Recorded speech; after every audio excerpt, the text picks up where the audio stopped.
Hola a todos, estamos de vuelta después de unos días de descanso, que no han sido solo descanso, la verdad, porque hemos tenido mucha planificación. Ustedes nos conocen desde Una Casa sobre el Mar, aquí no paramos de innovar y nuestra intención es seguir trayéndoles a los mejores profesionales, asesores financieros de España, Latinoamérica, con este formato que nos caracteriza, ¿no? Fresco, cercano y diferente. Y para ello, además, hemos grabado este primer vídeo, que pueden estar viéndolo hoy como una novedad, con lo cual nosotros estamos muy contentos de este nuevo hito y de seguir creciendo además a través de esta comunidad internacional que estamos desarrollando. Efectivamente, además, como bien dices, este primer programa que estamos grabando es el primer programa del año, es nuestro segundo programa de debate en el que contamos con tres profesionales muy experimentados, tres asesores que ya han pasado previamente por el programa, que luego cuando les presentemos daremos el número del programa en el que fueron entrevistados para aquellos que quieran volver a escuchar, si ya escucharon su entrevista, o para aquellos que no escucharon su entrevista, que la puedan escuchar. Y vamos a hablar sobre todo de las reflexiones que nos deja el 2022, vamos a debatir sobre cómo ha sido el 2022, qué oportunidades ven para sus clientes y para los inversores de cara al 2023, y lo vamos a hacer además de una forma, como hacemos siempre aquí, de muy amena, muy pragmática y muy fresca. Así es. Así que arrancamos. Nosotros somos Francisco Rodríguez e Iván Díez. Gracias a todos de nuevo por acompañarnos una vez más y empezamos. Amigo, hoy con un programa de lujo para Una Casa sobre el Mar. Arrancamos nuestro segundo programa de debate, como tú contabas antes. Efectivamente, además no se me ocurre ninguna mejor manera que hacerlo y aportar valor añadido a nuestros oyentes, a la gente que nos escucha, pues con tres profesionales, como decía antes, que ahora pasaré a presentar. Además, tres profesionales que han formado parte y que forman parte de Una Casa sobre el Mar, porque ya les hemos entrevistado. Y además luego daré también, cuando les presente, el programa en el que fueron entrevistados, por si alguno no lo ha escuchado, que lo escuche, y si hay gente que lo quiere volver a escuchar, que lo escuche. Así que bueno, empezamos con Ana Fernández. Ana Fernández es socia fundadora de AFS Finance Service, una empresa de asesoramiento financiero, que además, Ana es la primera mujer que obtuvo una licencia de asesoramiento financiero en la CNMV, y además está especializada en finanzas conductuales. Ana, ¿cómo estás? Bienvenida. Muchas gracias por la invitación y muy contenta y orgullosa de estar aquí compartiendo con todos los oyentes, ¿no? Y sobre todo con mis compañeros ese punto de vista, sobre todo conductual, de las decisiones de inversión financiera. Fuiste una de las pioneras en Una Casa sobre el Mar, porque tu programa es el número 6, para los que quieran volver a escucharlo.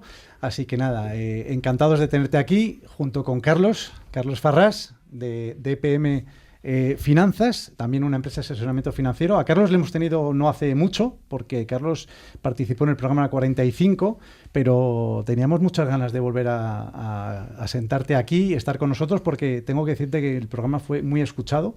Así que bueno, eso quiere decir que hay gente que quiere seguir sabiendo más de Carlos Farrás. Bienvenido. Muchísimas gracias por la invitación, estoy encantado. Y aparte que con los expertos que habéis traído, pues yo creo que va a ser un debate divertido.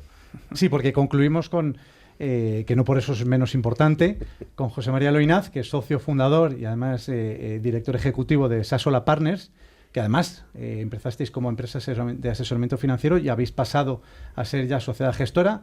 Además ya nos contaste mucho en tu entrevista, que fue la número 26, tu programa. Nos contaste que te gustaba mucho la historia, pero también que te gustaba mucho la calidad y el crecimiento para las inversiones de tus clientes. Así que bueno, nos seguirás contando y nos seguirás dando ideas que en el debate de hoy de qué oportunidades encontramos en el 2023. Así que nada, también bienvenido y muchísimas gracias. Muchísimas gracias a vosotros por haberme invitado, por compartir este tiempo aquí con mis compañeros y poder por lo menos pasar un tiempo agradable después del año 2022 que hemos pasado y lo que hemos sufrido. Y yo creo que compartiremos puntos de vista muy similares sobre las perspectivas y lo que hay que hacer, porque yo creo que todos pensamos más o menos lo mismo.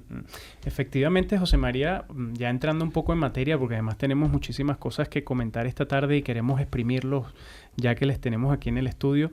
Una de las cosas que comentabas era esto, ¿no? En el año 2022 no le faltó nada. O sea, tuvimos...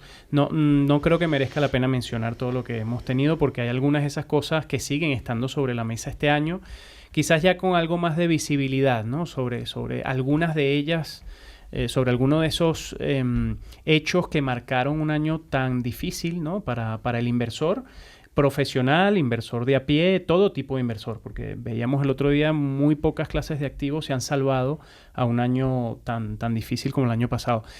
Merece la pena, a nosotros nos gusta hablar aquí de futuro, de oportunidades, de cómo vamos a afrontar estos próximos meses en el 2023, decía Iván, pero yo hago la primera pregunta para los tres, refiriéndome más a qué aprendizaje nos ha dejado el año pasado. O sea, ¿en dónde se están concentrando vuestros esfuerzos desde el año pasado seguramente para que el inversor, nosotros tenemos un concepto muy arraigado, no solamente aquí, sino también desde Lombia Capital, que es la inversión a largo plazo?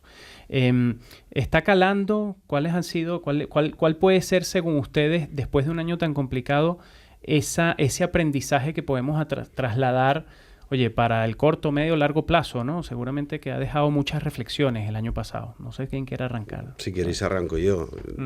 Básicamente yo tengo dos tipos de reflexiones. Una de tipo interno, ¿no? Yo creo que el año 2022 nos ha servido, por lo menos a mi organización, para ser muy flexibles, para ser muy activos, para estar completamente encima de todas las situaciones, y yo creo que además ha demostrado que las organizaciones como las nuestras, que son más pequeñas, que están más encima de las cosas, se adaptan mucho más rápidamente en unos entornos donde hemos visto donde los mercados han ido girando. Primero hablamos de tipos, luego de materias primas, luego de riesgo de recesión en verano, luego otra vez que no venía el riesgo de recesión. Es decir, hay un tema de tipo interno, bajo mi punto de vista, que hemos aprendido. Hay que ser muy activos, no tener una convicción y aunque el mercado vaya contra esa convicción, apalancarte en ella porque puedes perder bastante, sino que te tienes que ir adaptando y gestionando activamente. Y por lo tanto, bueno, pues la flexibilidad para mí ha sido muy importante y es algo que en nuestra organización lo tenemos en cuenta. De cara al exterior, y lo que hemos aprendido es que cada año es diferente, y este año, por lo menos en nuestro caso, ha tocado estar con el cliente, estar encima del cliente. No ha sido un año tanto de captaciones como de al cliente tenerle perfectamente informado, estar encima de ellos, decirles exactamente era la situación, cuál era la previsión que estábamos viendo, y no dedicarte tanto a una labor más de crecimiento, sino una labor de exactamente dar bastantes más explicaciones y más pedagógica con el cliente para que entienda cuál es la situación, qué es la volatilidad y exactamente tanto los problemas que estaba viendo como las oportunidades que empezaban a surgir, ¿no? ¿Han aprendido, Carlos, los clientes del 2022? Hombre, yo creo que de 2022, del COVID, los pobres llevamos una racha de años que ya el que no tiene cicatrices pues es porque acaba de empezar, ¿no? Yo creo que como suele ser hacer el mercado es que lo que hace es una cura de humildad, ¿no? Porque al final a todos los profesionales que llevamos mucho tiempo en esto, pues siempre hay años complicados, y el año pasado ha sido complicado, pero por todos los activos, como habéis mencionado, ¿no? Pero bueno, yo como reflexiones, uno, que muchas veces el mercado nos pone a prueba incluso a los profesionales. De hecho, nosotros en septiembre preparamos una nota para todos los clientes explicándoles por qué había que mantener el foco, ¿vale? En un entorno inflacionista, el que hay que estar en activos reales, y activos reales no deja de ser renta variable, materias primas, materiales preciosos y inmobiliario principalmente, para protegerte de la inflación, y que mantuvimos esa posición. Y de hecho, desde septiembre que preparamos la nota, pues vino la recuperación del último trimestre, y este inicio de año ha sido espectacular, ¿no? Entonces, pues bueno, creo que hay veces que el mercado nos pone a prueba. Creo que con algunos de nuestros clientes que llevan mucho tiempo con nosotros, pues entienden perfectamente la situación, y su preocupación era que no dejáramos de aprovechar las oportunidades que nos da el mercado con un entorno de incertidumbre. Y eso, pues digamos que te da una satisfacción, porque dices, está calando un poco las veces que insistimos de cómo hay que invertir, y que esto consiste en comprar a pesimistas, vender a optimistas, y va calando en ellos, ¿no? Evidentemente al inversor conservador ha sido el más duro para ellos, ¿no? Porque evidentemente, incluso estando en duraciones bajas, pues teníamos pérdidas del 6% en cualquier fondo de investment grade, ¿no? Y entonces, pues bueno, ha sido más duro para ellos. Pero bueno, lo que tratamos de decirles es, oye, pues no hay defaults en las carteras, esto se recuperará, y solo con el carry que hay o con el tipo de interés que tienen estos fondos, pues recuperaréis la inversión, ¿no? Pero yo creo que para ellos los últimos años han sido duros en general, yo creo. Pero es verdad, Carlos, que si sale bien, ¿no? O sea, lo que comentabas de comunicar en septiembre, si el 2023 es un año en donde da la razón a ese asesor y a esas políticas más de medio largo plazo, yo creo que va a ir calando ese mensaje de decir, oye, aguanta. Si tienes asesoramiento financiero profesional detrás tuyo y te están diciendo aguanta, porque aquí hay un profesional que conoce de esto, si aguanta y luego sale bien, yo creo que vamos a ganar muchísimo después de estos 3 años que han sido una montaña rusa para ese inversor. No sé, Ana, ¿tú qué opinas sobre esto? Bueno, yo creo que uno de los grandes aprendizajes de este año y, como dices, de los anteriores, es no dejarse llevar por la influencia de las emociones. Uh-huh. Y esto es muy importante porque las emociones, sobre todo el miedo, en los momentos de máxima incertidumbre, se empieza a manifestar fuertemente en cualquier ser humano. Entonces, cuando los clientes empiezan a tener miedo y empiezan a estar preocupados y te llaman, es importante no contagiarte de sus emociones, porque el problema es que cuando un inversor o un asesor se deja llevar por las emociones del momento, y normalmente tienen más que ver con el miedo que con la ambición, terminas por ir detrás del mercado. Y eso te lleva a vender en momentos bajistas críticos, que son realmente la oportunidad de compra. Pero en ese momento el miedo está en su máxima expresión. Como le dices a alguien, no vendas, compre. Es complicado que en un momento de miedo escuche ese mensaje. Y en mercados, no en mercados alcistas, sino en los repuntes alcistas de los mercados bajistas, como hemos tenido en el año 2022, después de un junio lamentable, tuvimos un mes de julio y agosto francamente bueno.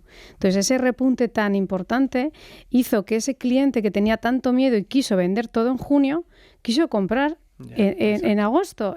No puedes comprar porque esto no es se acabó la caída y ese mercado alcista. Esto es un repunte en un mercado bajista. Entonces, yo creo que el tratar de controlar que las emociones no gobiernen tus decisiones es muy complejo.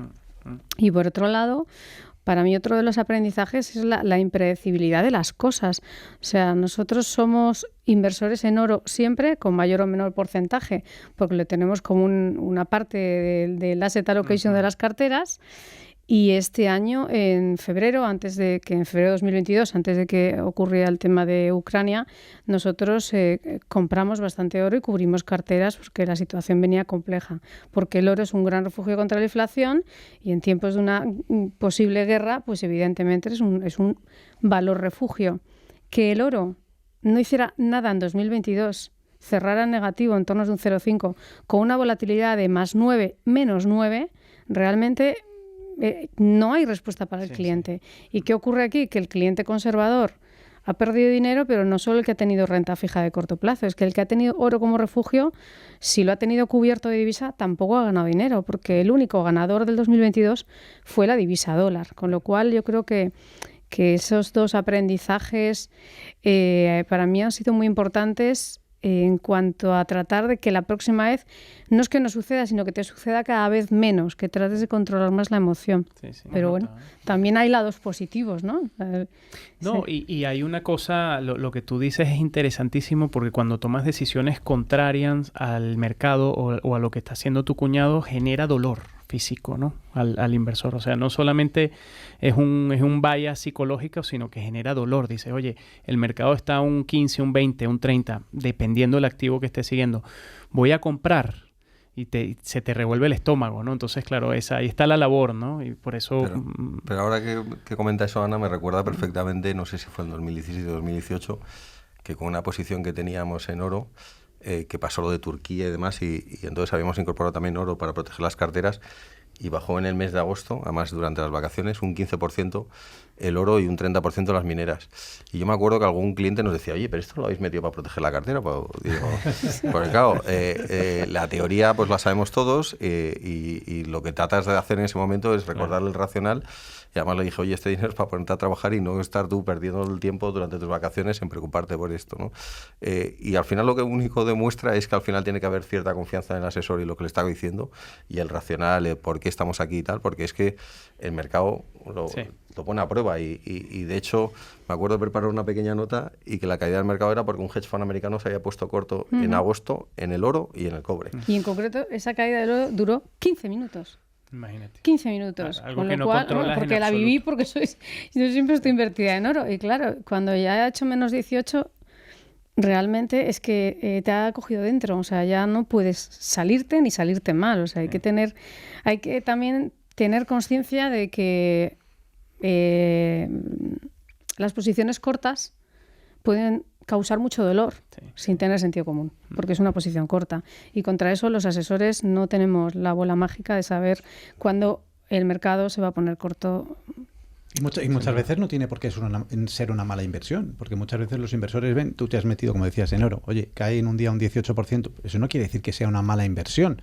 Nosotros en nuestro caso, por ejemplo, el año pasado, Small Caps, nosotros sabéis que en Lomia Capital somos inversores de Small Caps, es que un 30% de las Small Caps cayó más de un 40%. ¿Qué quiere decir? Evidentemente, algunas con justificado, otras no, simplemente por el mero contagio. Y eso no quiere decir que hayas elegido mal la compañía, sino que simplemente pues el mercado se ha visto contagiado y ha hecho que estas cayesen. Pero bueno, en ese sentido, vamos a poner un poquito de luz de cara al 2023. Es cierto que el 2022 bueno, pues, nos ha dejado lecciones que habéis explicado. Y de cara a 2023, es cierto que no todo está... Vemos algo de luz al final del túnel, pero no estamos al final del túnel, o a lo mejor sí, ahora nos lo diréis. Quedan algunos nubarrones, pero bueno, está la situación. Parece que lo peor ya lo hemos dejado en este 2022. En ese sentido, ¿cómo estáis vosotros ahora posicionando las carteras de vuestros clientes? ¿Qué oportunidades les estáis haciendo ver a vuestros clientes y lo estáis poniendo en sus carteras? Seguro que me habláis de renta fija, todo el mundo habla de renta fija. No sé si es bueno o malo que todo el mercado, todo el consenso esté alineado en la renta fija. Es cierto que estamos con tipos más altos y eso lógicamente puede beneficiar a la renta fija, pero ¿cómo lo estáis viendo de cara, José María, a este 2023? ¿Hay oportunidades a ti que te gusta mucho la calidad? No, yo vamos a ver, bajo nuestro punto de vista, lo que es alternativas, es decir, lo que el año pasado no teníamos bajo ningún concepto, sí empezamos a ver alternativas. Nosotros un poco siguiendo la línea de lo que decía Carlos, es decir, nosotros, por ejemplo, hemos comenzado el año muy cautos en renta variable, somos de los que pensamos que todavía nos queda por vivir volatilidad, por lo menos en esta primera parte. No creemos que los beneficios que ahora mismo descuentan los índices sean los que van a tener con las perspectivas que tenemos, y sí hemos encontrado un refugio bastante más importante en la parte de renta fija. Entonces, renta variable hemos mantenido nuestras posiciones, nuestras convicciones que venimos manteniendo desde el pasado verano o incluso desde antes, es decir, básicamente pues calidad, básicamente pocos apalancamientos, compañías con balances bastante sólidos, estructuras sectoriales muy diversificadas. Empezamos una apuesta por una parte de Asia que no nos ha ido mal en este comienzo de año y seguimos apostando por ella, y lo que hemos hecho es aplicarle coberturas, no reducir la parte larga. Entonces, bueno, pues hemos cubierto con índices de mercados desarrollados que creemos que son los que más van a sufrir, básicamente por la recesión, porque pensamos que en este primer semestre pues vamos a empezar a ver revisiones a la baja de beneficios, tanto por menores ventas, por menor demanda, como por márgenes que se van a ir estrechando, por gente que no va a ser capaz de trasladar esos aumentos de costes a los precios. Por eso buscamos la calidad, gente que pueda trasladar los aumentos de costes y por lo menos mantener los márgenes. En renta fija empezamos a ver oportunidades, indudablemente. Somos cautos con algunos segmentos, nos parece que, por ejemplo, high yield todavía puede tener algún susto, no vemos que la tasa de impago esté suficientemente alta, la deuda de gobiernos estamos esperando a que posiblemente en desarrollados, aunque ya empieza a dar, sobre todo a corto plazo, pero acaben de subir los tipos para poder entrar más, pero nos parece que, por ejemplo, Investment Grade europeo está creando bastantes oportunidades, deuda subordinada financiera, hablamos también de algún deuda corporativa emergente, bueno, pues revisando un poco en qué zonas te estás yendo, algunos fondos flexibles, es decir, empezamos a ver oportunidades y, de hecho, aunque estamos con una infraponderación en renta variable, pues los retornos que estamos teniendo en este comienzo de año son lo suficientemente importantes como para que los clientes pues estén bastante satisfechos, ¿no? Entonces, sí pensamos que la segunda parte del año, pues posiblemente la renta variable, ya una vez descontado la recesión, pues debamos ya empezar a volver a niveles normales de renta variable e incrementar nuestras posiciones, porque si pensamos que la recesión que posiblemente venga en el mundo desarrollado, pues no será muy profunda ni será muy larga, ¿no? Eso es un poco nuestra percepción. ¿Quién quiere sumarse a este debate de oportunidades? Bueno, yo creo que hay una oportunidad, y para mí esa luz, ¿no?, al final del túnel que decías en positivo, y es que los mercados bajistas son infinitamente más cortos que los mercados alcistas. Entonces, si he traído el dato del S&P desde el año 58... Eso le va a gustar a los oyentes. Eso les va a encantar, ese dato, porque efectivamente... Sí, realmente llevamos 12 meses cayendo porque enero no ha terminado.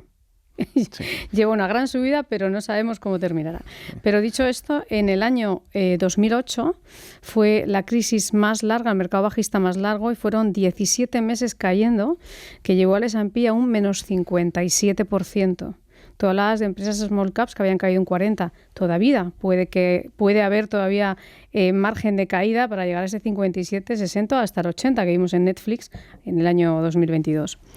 Sin embargo, en la recuperación de ese ciclo de 17 meses bajando, fueron 132 meses consecutivos subiendo, que llevaron al S&P a recuperar un 491%. Estos son datos analizados desde el año 58 al 2022. Entonces, llevamos 12 meses. Creo que estoy de acuerdo, como decía José Luis, que nos quedan para mí este año es muy volátil. Podemos tener la parte primera del año alcista o bajista. Yo no sé realmente si la segunda parte... Todos los analistas hablan de que la segunda parte del año puede ser realmente la positiva. Bueno, dicho esto, creo que nosotros seguimos manteniendo bastante liquidez, en torno de un 15%. Nuestra exposición a oro es bastante elevada, tenemos un 13% en oro todavía.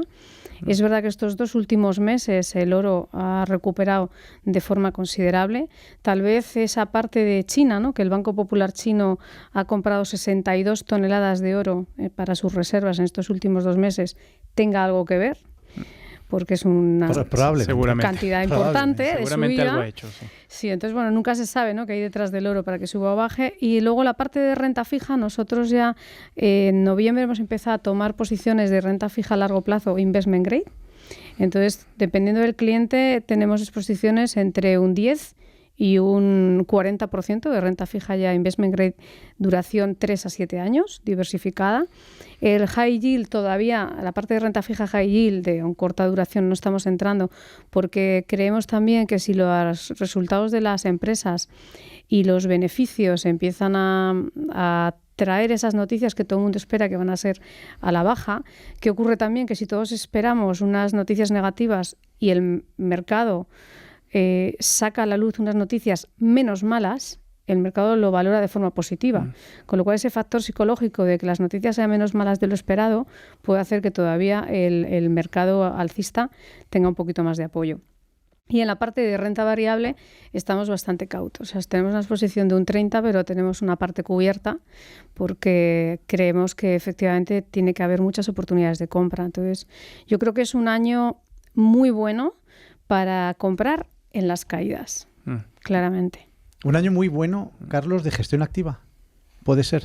Bueno, yo es que soy bastante creyente de la gestión activa, pues por eso te voy a decir que para mí son casi todos. Te la puso fácil, Iván. O sea, hombre, es algo que me digas el 2008, cuando cayó el Standard & Poor's un 50%, un 40 y pico, y entonces cómprate un ETF y olvídate. Pero bueno, sí que es verdad que el año pasado, por ejemplo, en esa parte, ahora que me hablas de la gestión activa, nosotros, que llevamos así con una posición bastante de tiempo en compañías value, el año pasado nos dio nuestro alegrías, ¿vale? De hecho, porque muchos de ellos además estaban posicionados en la parte de materias primas, que era donde más valor veían y tal, y se recuperaron bien, ¿no? Yo, simplemente a nivel de asset allocation, yo lo que creo es que, o tipo de activos, es que ha nacido un nuevo competidor. Antes José María lo mencionaba, que ha cambiado muchas cosas, y una de las cosas que ha cambiado es que había una parte de la tarta que se llama renta fija que no nos pagaba. Y ahora hay una parte del mercado que se llama renta fija, que es que te paga y te paga bien, ¿vale? Porque estamos hablando que en grado de inversión podemos hablar rentabilidades del 4 o del 5%. Esto para mí lo que hace es que compita a todos los activos. Es decir, yo si tengo la renta fija pagándome un 4 o un 5, pues a la renta variable ya no le voy a exigir un 5, que a lo mejor me valía bien. O sea, le voy a exigir un 7 o un 8. Entonces, ahí es lo que hemos visto el año pasado, que ha habido ciertos ajustes, valoraciones, y que creemos que a lo mejor en algunos activos ha caído de más, ¿vale? Y a lo mejor hay otros que no nos parece que hayan caído suficiente, ¿no? Por ejemplo, la parte de renta variable americana la seguimos viendo cara. Ha habido un ajuste de múltiplos, pero los márgenes empresariales están en máximos. Cuando hay un ajuste, pues es que lo que está ahora 17 veces, a lo mejor vuelve a estar a 20 veces y por lo tanto se tiene que volver a reajustar, ¿no? Entonces, lo que sí que creo que es bueno para los ahorradores que sepan que incluso con duraciones muy bajas podemos tener retornos del 3,5-4% sin tener que despeinarnos. O sea, y eso lo echábamos en falta, ¿no? Claro. Porque teníamos mucho inversor que al final tienes que diversificar el patrimonio. Imaginaros un perfil de riesgo medio que tiene un 50% de renta fija y un 50% de renta variable, pues sabíamos que en la parte de renta fija, si le damos un 1,25 teníamos que estar contentos. Por lo tanto, en eso ha cambiado mucho, ¿no? Lo que sí que es cierto es que, por ejemplo, nosotros a nivel de oportunidades encontramos que Asia es un sitio donde estar. Creemos que el ciclo en el que se encuentran es totalmente diferente al mundo desarrollado. Es decir, no tienen problemas de inflación, están con medidas de estímulo. De hecho, el Fondo Monetario Internacional da unas previsiones de crecimiento superiores al 4% para el 2023, ¿no? Entonces, pero Carlos, una pregunta, perdona, porque Asia es enorme. O sea, ahí tú estás metiendo China dentro de esta ecuación seguramente. Vamos a ver, yo de todas maneras, por simplificártelo, un índice emergentes, el 70% es Asia. Y China tiene un peso importante. Evidentemente, cuando te hablo de Asia, te hablo de China. Por ejemplo, hay zonas de Asia, por ejemplo, como es la India, que se ha comportado espectacularmente bien, pero ahí encontramos menos oportunidades porque ha subido mucho. Sí. No todo está igual de barato, ¿no? Yo, de hecho, volvemos al inicio, creo la gestión activa y por lo tanto buscaré profesionales que gestionen bien en Asia para que encuentren las oportunidades allí, ¿no? Hay un tema, lo has comentado y lo ha dicho José María también al principio, o sea, ahora hay más alternativas. Y muchos de nuestros oyentes seguro que tienen todavía dinero en depósitos y demás. ¿La liquidez es una alternativa ahora también, o no? Bueno, es una alternativa, salvo que te vayas a poner a trabajar dentro de 2 meses cuando haya una caída de mercado, como decía Ana, porque si no, para mí, con una inflación que este año podemos estar en el 4 o 5%, no dejar el nido de liquidez no lo veo mucho sentido. No, pero comprar un bono 3, 6, 12 meses que te está pagando... Pero eso es invertir, para mí eso no es esperar. No, indudablemente ahora los depósitos no están retribuidos, lo cual quiere decir que cuando decimos liquidez, yo siempre hablo muy corto plazo también, que ahora ya están retribuyendo, lógicamente. En fondos de duración a 6 meses tienes 3% o 5,5% en corporativo. Entonces no tiene sentido estar esperando liquidez. O sea, vete ahí y si lo tienes que mover dentro de un mes, lo mueves. Porque la sensibilidad a los tipos con esas duraciones es mínima. Sí, evidentemente liquidez, cuenta corriente no, por eso. Lo que pasa es que los bancos no están extratipando los depósitos, o sea, es decir, están en el mejor de los mundos. De hecho, eso es un activo que nos gusta por primera vez en muchísimo tiempo. Mira que los bancos me dan una pereza general. Sí, pero el margen de intermediación les ha subido indudablemente. Sí. Además, lo que dices tú, no están retribuyendo los depósitos, la liquidez, y ellos están obteniendo al final una retribución muy superior. Es otro escenario. Con impuestos especiales a los bancos. Oye, pero una cosa que dentro de todo esto, escuchándoles y nosotros cuando estábamos preparando la entrevista, era para nosotros importante que saliera el tema, porque es verdad que vemos oportunidades y como han comentado los tres, es interesante porque estamos en un mercado más normalizado, más competitivo en términos de activos, ¿no? Hace unos años o el año pasado hablábamos de otras cosas, ¿no? Ahora estamos hablando de oportunidades, pero ¿cómo está el inversor? ¿Cuál es su estado anímico? Porque les están siguiendo de una forma que evidentemente ustedes tienen relaciones históricas con vuestros clientes, pero la pregunta va más hacia ¿cómo están? ¿Están en un momento en donde se acepta esa oportunidad y se diga, oye, nos han pisoteado durante el año 2022, pero estamos dispuestos a seguir adelante porque vemos oportunidades o ven un panorama un poco más cauto? ¿Cómo ven eso? En mi caso, por lo menos, lo que están es primero intentando cerrar heridas y están intentando mirar al futuro. Es cierto que un poco lo que comentaba antes Ana, yo estoy de acuerdo, es decir, algunos ahora que están viendo los mercados subiendo, intentan incrementar sus posiciones con el objetivo de intentar recuperar. Entonces hay que calmarles, decirle, oye, cuidado, mira, vemos el mercado así, lo que estamos pensando es esto, hay otro tipo de alternativas, es decir, hay gente que nosotros estamos, por ejemplo, incorporando, y lo estamos incorporando en el vehículo más conservador que tenemos, con la expectativa de que en cuanto veamos un mercado que cae algo más y surgen oportunidades, poder ir a esas oportunidades, ¿no? Entonces, bueno, pues el cliente indudablemente después de un año malo, pues piensa y siempre va buscando, en cuanto ve una senda positiva, pues él siempre va buscando pues el volver a incrementar, y lo que no tienes que hacer nunca es comprar arriba y vender abajo, sino todo lo contrario. Sobre todo, José María, eso es clave, y sobre todo porque estamos hablando en España de un perfil generalmente muy ligado a ese perfil conservador, ¿no? O sea, no estamos hablando de que de perfiles... No, pero en cualquiera de los perfiles y en cualquiera, o sea, porque en cada uno de los casos, la verdad es que el conservador es el que más ha sufrido. Exacto. Porque siguen sin entender muchas veces la causa de por qué son los retornos negativos, o mejor dicho, por qué la valoración de mercado es negativa, porque al final el retorno es el que es, y el precio de mercado, si llegas a final de vencimiento de sus posiciones en renta fija, van a tener lo que han invertido más los cupones correspondientes, con lo cual ahí no van a tener, pero indudablemente les cuesta. Lo que pasa que nuestra labor, yo creo que una de nuestras labores fundamentales es explicarles exactamente cuál es la situación, explicarles cómo se está o cómo pensamos que se está moviendo el mercado, sí, cómo viene la situación después. Antes Ana comentaba lo de los mercados bajistas, comentaba 2008, pero desgraciadamente no vamos a tener una FED haciéndote un quantitative easing, claro, ni dejando los tipos al cero. Vamos a tener una FED que si al final de año los ha bajado algo del 5%, nos podemos dar algo, que si sigue la reducción de balance en la línea actual, nos podemos agradecer, porque posiblemente pueda incrementar, y un BCE exactamente lo mismo. Desde Trichet no hemos vuelto a ver otra vez lo mismo, lo cual quiere decir que la situación no es la misma. Hay que hablar con cautela y hay que decirle al cliente que va a haber oportunidades. Pensamos que va a haber oportunidades. Hay muchas oportunidades en renta fija, debería haberlas en renta variable, pero hay que hacerlo con cautela y con precaución. Esa es por lo menos la posición que nosotros estamos adoptando. Sin duda, sin duda. Yo en mi caso lo que he visto es el sentimiento del inversor dependiendo de la edad y dependiendo del perfil. O sea, ese estado anímico ha sido cerrar el año entre enfadado, decepcionado, preocupado o, bueno, aceptando y resignándose hacia la situación de las pérdidas del valor de su cartera. ¿Qué ocurre con los perfiles conservadores que son más mayores, ¿no? Clientes inversores que pueden tener cerca de los 70, 80 años, que tienen un patrimonio muy grande y que el año 2021 fue un año muy positivo para ellos, claro, y que ganaron muchísima rentabilidad porque como la renta fija no daba nada ni era una alternativa en los años anteriores al 2022, pues tenían unos perfiles de riesgo con mayor peso en renta variable de lo que ese perfil en otras circunstancias tendría. Entonces, esos clientes que cerraron el año 2021 con un 12% de rentabilidad, cuando se han encontrado con un 12% de rentabilidad negativa en 2022, están entre enfadados y preocupados. Entonces, ¿qué ocurre ahí?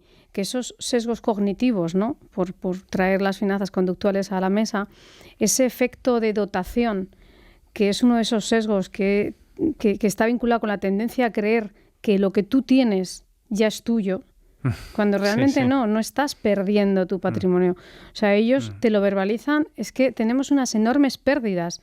Enormes pérdidas no, estáis perdiendo el mismo 12% que ganasteis el año pasado. O sea, que nos iríamos a enero de 2021 plano. Mientras no se ejecute, ¿no? Y además, mientras no se ejecute no se pierde. Claro, pero el valor del patrimonio ya es que empezamos el año con mucho dinero. Sí. Bueno, ya, ¿y el anterior? Entonces... Ese sesgo es muy importante, ¿no? Entonces, ¿qué ocurre? Que ese inversor conservador, cuando ve que el mercado empieza a ser un poco alcista, y como es este año, quiere incrementar riesgo porque se le manifiesta ese otro sesgo, que es la ilusión de control, con el optimismo, que cree que ya ha dejado de caer el mercado y tiene él la creencia de que los asesores o él puede controlar en qué momento ya recuperó y se puede salir, cuando eso realmente es imposible. Sí. Entonces yo creo que los clientes más jóvenes, ¿no? Esos inversores que tienen entre 40 y 50 años con grandes patrimonios, creo que son más conscientes de lo que ocurre y tienen también más capacidad de tiempo para recuperar, claro. Cosa que el señor de 80, claro.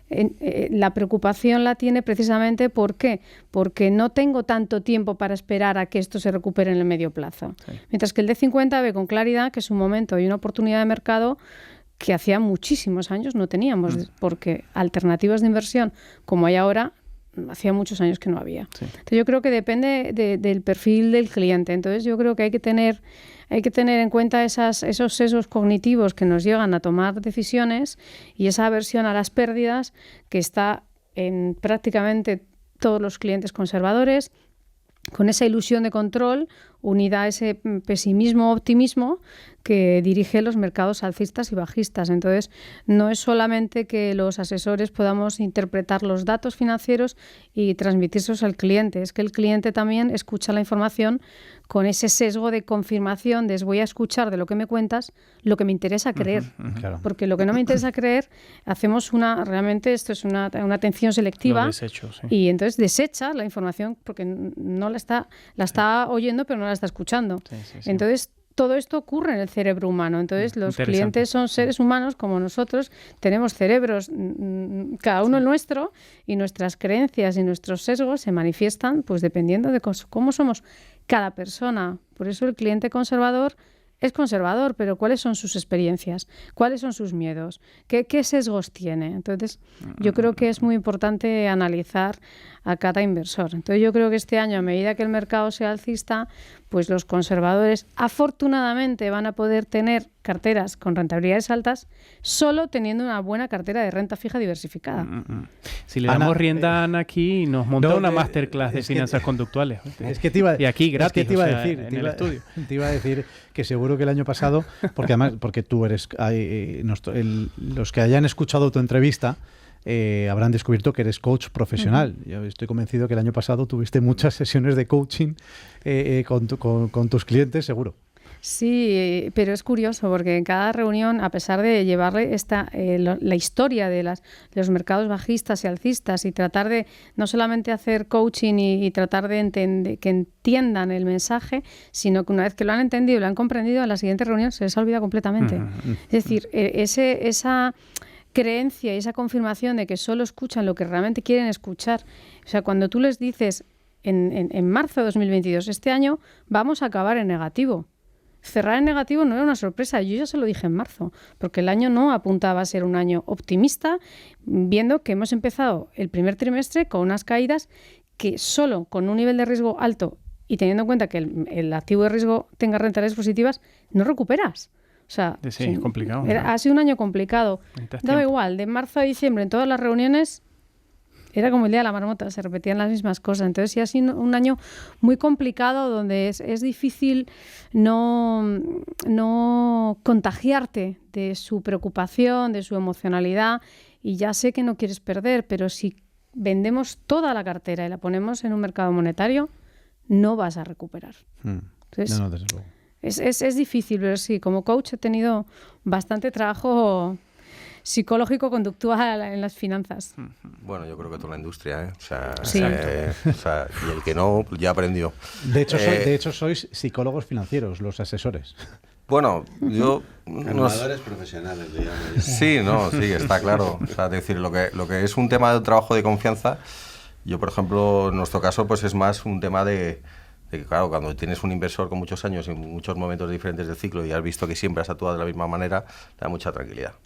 Entonces, yo separaría en nuestro caso los clientes que llevan mucho tiempo con nosotros de los que acaban de empezar. ¿Por qué? Porque el que ha llevado tiempo pues ha visto que nos poníamos a comprar cuando vino el COVID y hubo fuertes caídas y que le fue fenomenal. Cuando vino el Brexit y no deshicimos desinversiones y luego se recuperó tal, vieron que es fenomenal. Entonces, al final te vas generando esa confianza, ¿no? Yo lo que creo que además, en el caso de probablemente los clientes que tiene la firma de José María o la de Ana o la mía, eso están muy bien atendidos. O sea, que quiero decir, yo creo que a mí lo que me preocupa es el otro 90% que sigue estando asesorado por un banco que se ha encontrado que tenía un dinero ahí que le están diciendo ponlo a trabajar y que se ha encontrado con pérdidas sustanciales y probablemente esa relajación que a lo mejor nosotros tenemos por la confianza, por el tipo de ese asesoramiento que damos, que es independiente y tal, pues eso no se lo pueden dar desde las entidades, ¿no? Entonces yo lo que creo es que probablemente ha habido mucho inversor, sobre todo conservador, que ha acabado capitulando y yéndose de los depósitos a algo que no entendía muy bien y que le ha tocado un año muy duro. Entonces, esos son los que realmente me preocupan. Porque los nuestros, pues al final tienes tiempo, se lo explicas, se lo tendrás que volver a repetir, claro, pero lo entienden y por eso están trabajando con nosotros y están siendo asesorados por nosotros, ¿no? Entonces, ahí eso es un poco, yo creo que el hándicap que hay, que como sabéis ha habido un volumen muy alto que se ha ido, todavía hay muchos depósitos, pero que se había ido a gestión de carteras, que veremos si luego vuelve o van a decir yo no vuelvo a invertir en esto porque siempre pierdo dinero o lo que sea, ¿no? Pero bueno... sí, pero es una reflexión muy relevante esa, porque es verdad que todavía estamos en medio de una sociedad con bajo conocimiento financiero en patrimonios que a veces son incluso relevantes, ¿no? No hablamos simplemente hablamos de personas que tienen dinero y que muchas veces están asesoradas. Yo por ejemplo, la diferencia, un poco lo que decía Ana, yo tengo clientes mayores que no se han puesto nerviosos, pero es que siempre ha sido el mismo mensaje. Entonces, te quiero decir, también es verdad que va un poco la manera de invertir, ¿no? Nosotros somos incómodos, sabemos que cuando cae el mercado les vamos a decir que van a salir a comprar, que se lo hemos dicho cuando nos contratan y tal, pero por ejemplo, recientemente nos ha contratado un nuevo cliente y me ha dicho que en su casa le han dicho que sí estaba loco porque iba a empezar a invertir, ¿no? Viene de la recesión y tal, y le he dicho, hacemos lo que quieras, podemos empezar ahora o dentro de 6 meses. He dicho, no vamos a empezar, pero claro, psicológicamente yo creo que les afecta, ¿no? Y ese entorno parece...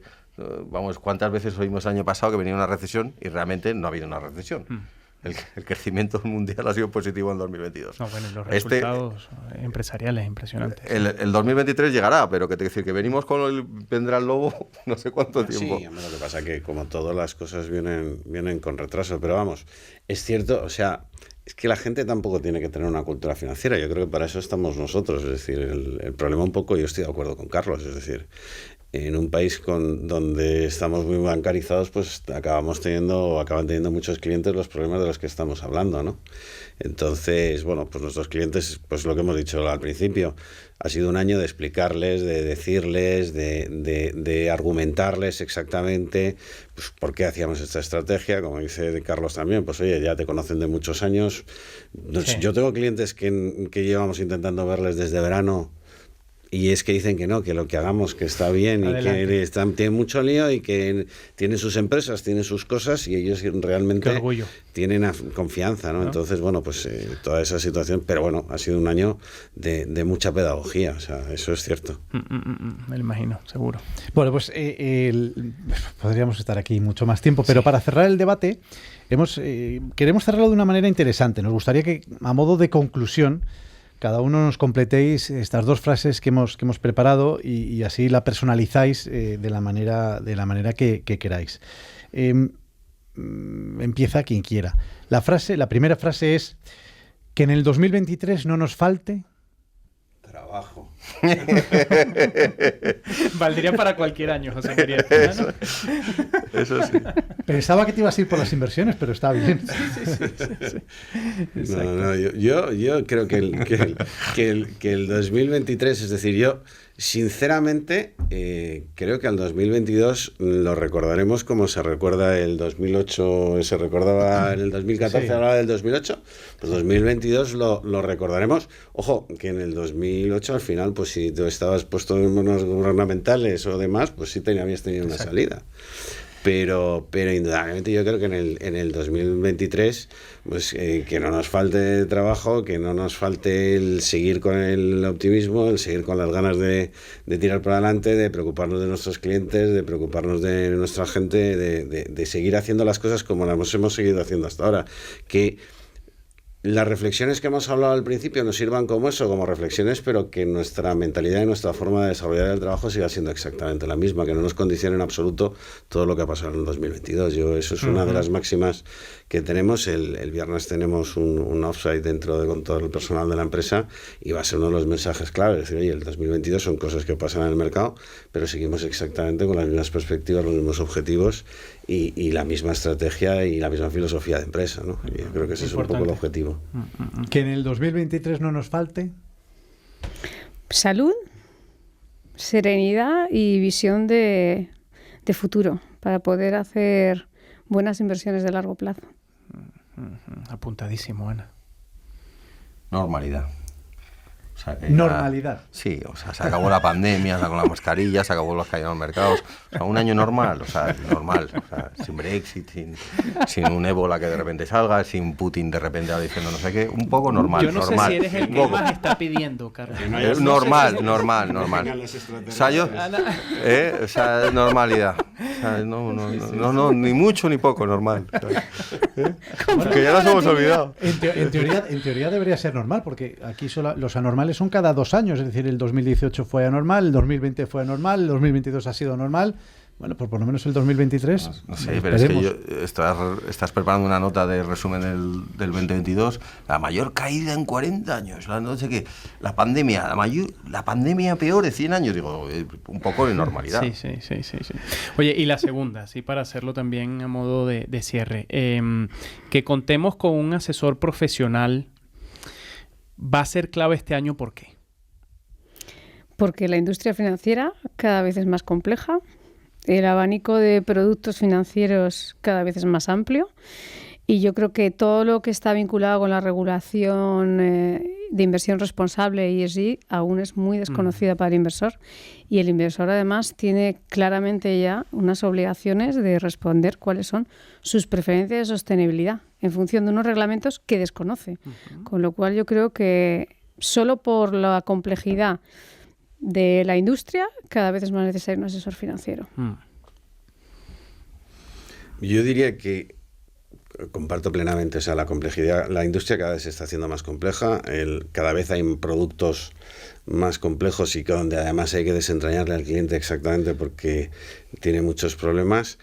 Pero yo creo que además vamos a vivir unos mercados donde sin apoyo financiero, sin apoyo monetario, mejor dicho, por parte de los bancos centrales, no se van a mover todos al alza, no van a ser los alegres teens que hemos tenido en los últimos años y va a haber mucha divergencia sectorial, va a haber mucha diferencia entre compañías, va a haber mucha diferencia entre zonas geográficas y va a ser que va a haber la necesidad de ser muy selectivo y a la hora de elegir los fondos de inversión exactamente lo mismo, porque yo creo que va a haber grandes diferencias entre unos valores y otros, entre unas posiciones y otras y entre un tipo de activos y otros y por lo tanto, porque los mercados yo creo que sin apoyo monetario pues van a correr de una manera diferente. Ahí va a ser clave el tomar las decisiones, las diversificaciones y hacer un buen asset allocation y una buena selección de fondos. Muy bien. Pues yo más que para 2023, para 2024, 2025, o sea, de aquí para adelante, o sea, yo creo que contar con un asesor lo que hace es que no te maximiza la rentabilidad, pero te minimiza los riesgos. Y lo hemos comentado antes muchas veces de la tendencia del inversor, que su dinero, como lo ve caer, que tiende a vender en mínimos y comprar en máximos. Y eso se repetirá. Y entonces yo creo que eso es nuestra labor. Y entonces, por lo menos, yo creo que lo que le hará contar con un asesor es minimizar esos riesgos. Luego, maximizar la rentabilidad, pues dependerá un poco de la diversificación de la cartera, lo que hayamos decidido y tal, pero para mí esa es la clave.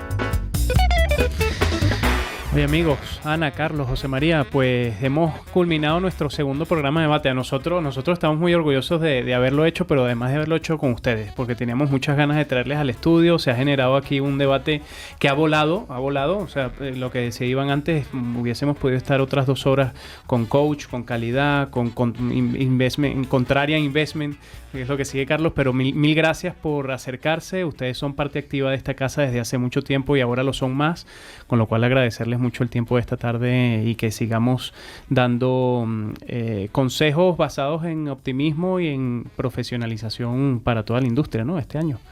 Oye, yo por mi parte muchísimas gracias a vosotros, muchísimas gracias a mi compañero, la verdad es que ha sido un rato como la otra vez, es decir, se me ha pasado volando, ha sido un rato súper agradable y yo creo que en el fondo y en resumen yo creo que más o menos lo que hemos dicho los tres compartimos la mayoría de los puntos de vista y la visión del mercado y la visión sobre todo de lo que tenemos que hacer por nuestros clientes. Y muchas gracias a vosotros y oye, cada vez que lo necesitéis ya sabéis por lo menos dónde estoy, ¿vale? Un placer. Muchas gracias. Yo ya sabéis que la otra vez que me invitasteis dije que esta iniciativa me parece muy buena, que es importante que además pues que llegue a tanto a inversores como a compañeros de profesión, ¿no? Entonces, oye, si hayamos con nuestros comentarios hemos puesto algo de luz en este entorno, pues ya encantado. Seguro claro, que sí, Carlos, seguro.